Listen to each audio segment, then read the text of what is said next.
bonya. Maaloo yaa Waaqayyoo ilaali biyya keenya homaa hin callisnu nutoo sitti bonya. Dhiiga qulqulluu dhangala'ee dacheenis of keessa dhoksite boolla deemaan sodaattafe boo'icharraan gadi baay'ate. Dhiiga qulqulluu dhangala'ee dacheenis of keessa dhoksite boolla deemaan sodaattafe boo'icharraan gadi baay'ate. Kaa'inee falmaa dhugaa siinu waala abdiin keenya ammas nuu falmitutti dhaabatu imimmaanni keenya. Bojuun keenya saamame ormittiin gammadee boona mirgi keenya sarbame birbirraachaa jiraanna. Maaloo yaa Waaqayyoo ilaali gara keenya homaa hin callisnu nutoo sitti bonya. Maaloo yaa Waaqayyoo ilaali biyya keenya homaa hin callisnu nutoo sitti bonya.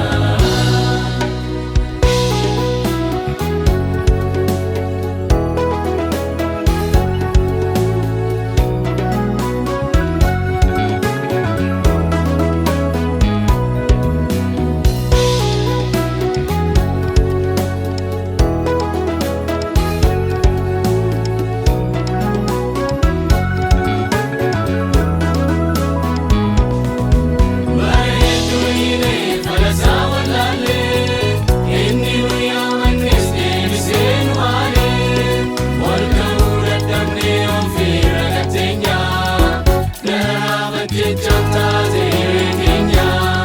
Nuuf ka'ii Waaqayyoo biyya keenya. Nuuf ka'ii Waaqayyoo biyya keenya.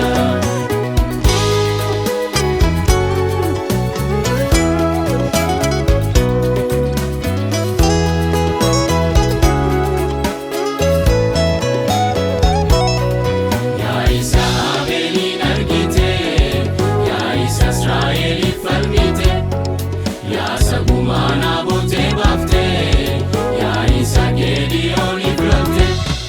Har'a sitti boonna, nuufi sitti Waaqa keenya.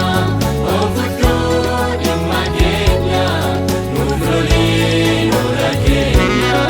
Har'a sitti boonna, nuufi sitti Waaqa keenya.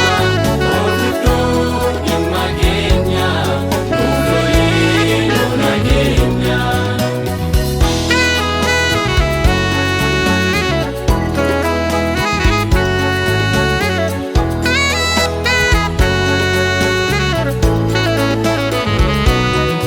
Ilaali lafa keenya, ilaali biyya keenya, ilaali saba keenya, siidoo abdiin keenya. Ilaali lafa keenya, ilaali biyya keenya, ilaali saba keenya, siidoo abdiin keenya.